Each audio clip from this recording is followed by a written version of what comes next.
कानून पढ़ाया जाता है, बुखारी 8वें साल पढ़ाई जाती जी। और बुखारी पूरी नहीं पढ़ाई जाती, चंद अबवाब पढ़ा के छोड़ दिए जाते हैं। मिशकात पूरी नहीं पढ़ाई जाती, चंद अबवाब पढ़ा के छोड़ दिए जाते। क्यों? आपको सिर्फ बताना है कि यूं पढ़ा जाता है और यूं पढ़ाया जाता है। तो फिर बेशक। आपको कब तक पढ़ना है? मदीने से आवाज आई, उतलुबुल इल्म मिनल महदी इलल लहद। सुनो, अल्लाह के रसूल अलैहिस्सलाम ने फरमाया है, माँ की गोद से लेकर कब्र की गोद तक इल्म तलाश करो। ये इल्म एक ऐसी अच्छा, आज तो बड़ी आसानी के साथ इदारे मौजूद हैं, इदारों में फैसिलिटीज मौजूद है, उलमा मौजूद हैं, मुदर्रिसीन मौजूद हैं, मगर आप पलट कर देखें, ऐसे ऐसे लोग हमारी तारीख में हैं जिनके पास असबाब नहीं थे, जिनके पास लिखने को कागज नहीं था, जिनके पास लिखने को कलम नहीं। अब तो जनाब पीडीएफ का दौर है, हजार हा किताबें बर वक्त इंसान के टैबलेट और लैपटॉप में मौजूद रहती हैं, सैकड़ों किताबें, सैकड़ों रसाइल फौरन दस्तयाब रहते हैं। मगर वो दौर भी पलट कर देखें। आइए मैं आपको एक किस्सा सुनाता हूँ। उस जात सतूदा सिफात का नाम इमाम मोहम्मद बिन इदरीस शाफई है। ये एक ऐसा इमाम है जिसकी बारगाह से इमाम बुखारी जैसे और उनके असातिज़ा जनाब यहाँ आकर ज़ानुए अदब तय करते हैं। आप बुखारी पढ़ते हैं, ये बुखारी के दादा उस्ताद। अच्छा, बुखारी कैसी किताब है जिसे हर मसलक वाले पढ़ते हैं, उनके दादा उस्ताद इमाम मोहम्मद बिन इदरीस शाफई हैं। जरा सा देखें, शाफी की जीवनी पढ़ें, जरा सा शाफी की सवाने हयात पढ़ें, आपको पता लगेगा एक ऐसे गरीब घर में पलने वाला बच्चा जिसके पास लिखने के लिए दवात नहीं, कलम नहीं, अल्लाह समझ। इमाम शाफी फरमाते हैं, सीकरी वालों जरा सोचो, हमको इतनी आसानी से इल्म मिल रहा है मगर हम इल्म दीन हासिल नहीं करते। बल्कि कल जयपुर में मैंने अर्ज किया था, अब लखपति और करोड़पति बापों के बेटों की कंडीशन ये है कि उनके घर काम करने वाली औरतों के बच्चे ये सरनल कुरान और कुरान मुकद्दस पढ़ना सीखते हैं, लेकिन करोड़पति जिनके पास नौकरियां हैं उन्हें कुरान पढ़ने का होश नहीं। वो कहते हैं साहब ये गरीब लोगों का काम है। ये तो ठीक है, आपकी आंख अभी बंद नहीं हुई है, सांसों की माला टूटी नहीं है। जिस दिन सांसों की माला टूटेगी उस दिन पता लगेगा इतनी मोटी मोटी इंजीनियरिंग की किताबें कब्र में काम नहीं आएंगी, और कायदा बगदादी और ये सन्नल कुरान का सलमा ज़हबा आपको कब्र में काम आएगा। मुस्तफ़ा रहमतुल लिल आलमीन सल्लल्लाहु अलैहि वसल्लम के पैगाम को आम करने के लिए, अपने दिल को रोशन करने के लिए आपने इल्म दीन हासिल किया होगा। अल्लाह की रजा हासिल करने के लिए तो यकीनन दुनिया में भी आपका चेहरा चमकेगा, कब्र में आपकी रोशनी होगी, और मैदान कयामत में जब आप खड़े होंगे तो आपके चेहरे मुनव्वर होंगे, आपके मर्तबे बुलंद होंगे। लेकिन उसके लिए जरूरी ये है कि आप इखलास के साथ इल्म दीन हासिल करें। और ये भी एक हकीकत है, मैं रास्ते में मौलाना असलम रब्बानी साहब से कह रहा था कि देखिए हमारा माहौल और मुआशरा ऐसा है कि अक्सर पैसे वाले लोगों का ताल्लुक दीन मजहब से नहीं है। उनकी जिंदगी सिर्फ पैसा है, उनकी जिंदगी सिर्फ नौकरी है, उनकी जिंदगी सिर्फ जॉब जॉब और जॉब है। पहले अपने बच्चों को दुनिया से दूर रखते हैं, तरबियत अच्छी करनी है। वो लोग हल्के लोग हैं, लेवल के नीचे लोग हैं, उनसे मिलेगा बैठेगा, उनके साथ बैठेगा तो उन जैसा हो जाए। मुझे अपने बच्चे को डॉक्टर बनाना है, इसलिए मैं बिल्कुल उनमें नहीं बैठने देता। ठीक है, बच्चा थोड़ा बड़ा हुआ, भाई बेटे को शादी में क्यों नहीं भेजते, आप खुद शादी में क्यों नहीं जाते, रिश्तेदारों में क्यों नहीं भेजते, जनाजे में क्यों नहीं भेजते? तो क्या जवाब आता है? असल में उसकी छुट्टी नहीं है, कॉलेज की छुट्टी नहीं है, उसको छुट्टी मिलती नहीं है। फला शादी में इसलिए नहीं गया क्योंकि उसके एंट्रेंस के एग्जाम थे, फला जनाजे में इसलिए नहीं जा पाया क्योंकि उसको इंटरव्यू देने जाना था। यही होता है। और फिर मेहनतें करके रात रात भर जाग कर पढ़ाइयाँ होती हैं, ये मोटी मोटी किताबें याद की जाती हैं। ये अलग बात है कि आज तक कितनी भी मोटी किताब हो वो ज़बानी याद ही नहीं हुई। जी। ये रहमतुल लिल आलमीन की ज़बान पाक का मौजज़ा है बेशक। कि हुजूर की ज़बान मुबारक से जो जुमले निकले थे, कुरान ने फरमाया वलक़द यस्सरनल कुरआन लिज़्ज़िक्र, हमने कुरान को याद करने के लिए आसान कर दिया। सुभान अल्लाह। इससे ज्यादा जलाली किताब कोई नहीं। लौ अंज़लना हाज़ल कुरान अला जबल लराइतहु खाशिअम मुतसद्दिअम मिन खशियतिल्लाह। अगर पहाड़ पर उतारा जाता ये कुरान तो पहाड़ रेजे रेजे हो जाता। इतना सख्त जलाल है इस कलाम का, तो फिर हाफिज के सीने में कैसे आ जाता है? जो पहाड़ पर उतारा जाए तो रेजा रेजा हो जाए, तो एक 20 साल का बच्चा मुसल्ले पर खड़े होकर अल-अम से लेके वन्नास तक सुना कैसे लेता है?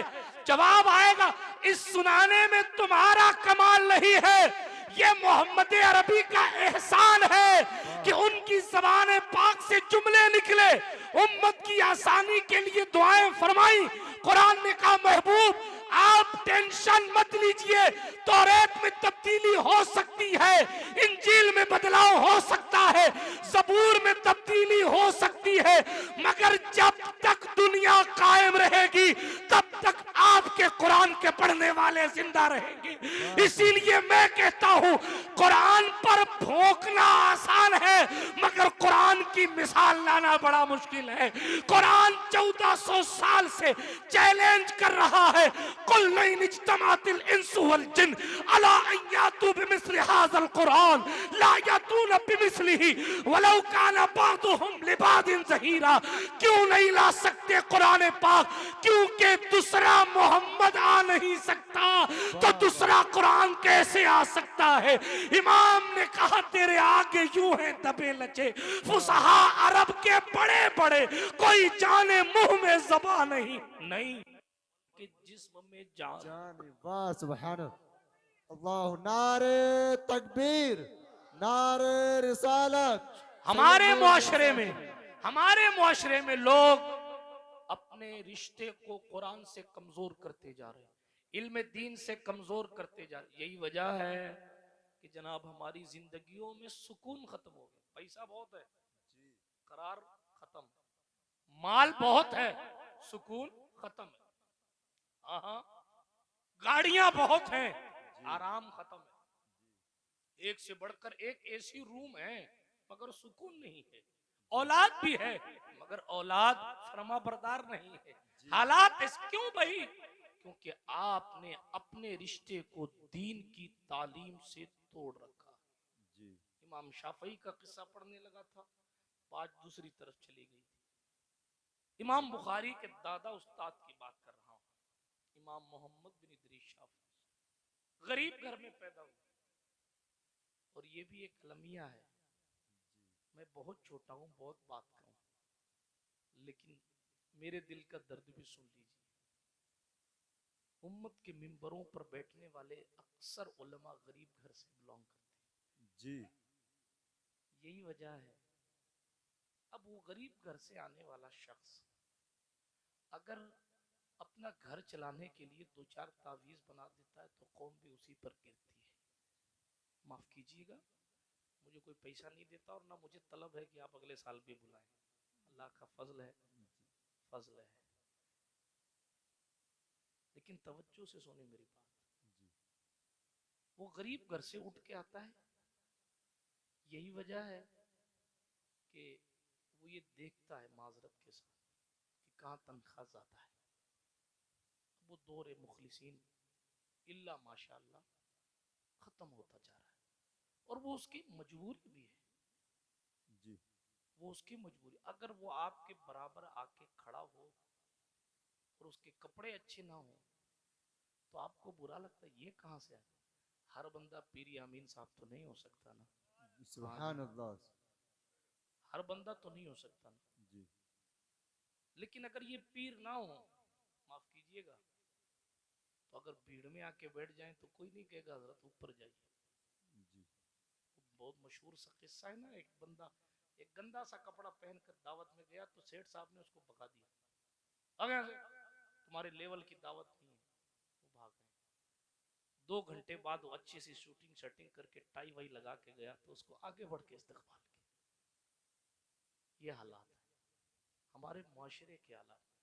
दिल के अंदर कोई पूरा मदीना लेकर घूमे, माफ कीजिएगा, लोग दम नहीं, और मेरी तरह कोई जुब्बा खुब्बा पहन के आ जाए, बहुत बड़ा अल्लामा है।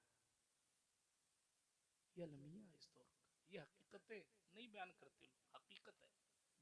हमारी फिक्र ये हो गई है कि जो मिंबर के ऊपर कुर्सी लगाकर बैठ जाए वही सबसे अफजल है, माफ कीजिएगा।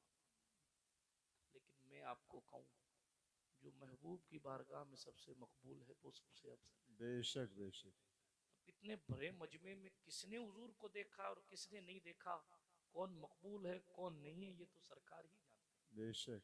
इसीलिए एहतराम मुस्लिम का भी सबक पढ़ाया गया। मगर हाय अफसोस तेरे इस्लाम तेरे चाहने वाले न रहे, जिसका तू चांद था अब वो हाले न रहे। मस्जिदे मरसिया खां हैं कि नमाजी न रहे, यानी वो साहिबे औसाफे हिजाजी न रहे।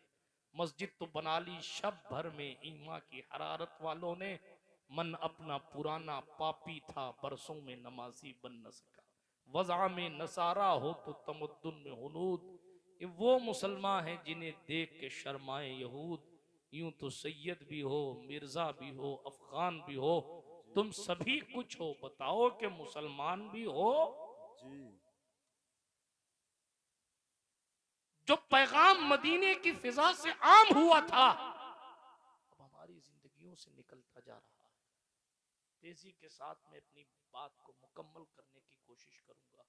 तो मैं अर्ज ये कर रहा था कि लोगों की जिंदगी नौकरी नौकरी और पैसा हो, और उनकी घरों की हालत ये है कि बच्चा जब तक बड़ा नहीं होता तब तक माहौल खराब ना हो जाए, इसलिए उसको लोगों से दूर रखते हैं। और जब बड़ा हो जाता है तो एग्जाम में फेल ना हो जाए, इसलिए वो जनाब पूरी दुनिया से उसको दूर रखा जाता है। और जब नौकरी लग जाती है, अब क्यों नहीं जाते भाई, छुट्टी नहीं देती कंपनी, कंपनी छुट्टी नहीं देती। अब वो दौर चला गया कि लोग दीन के लिए राहों में निकले, नौकरी वाले लोग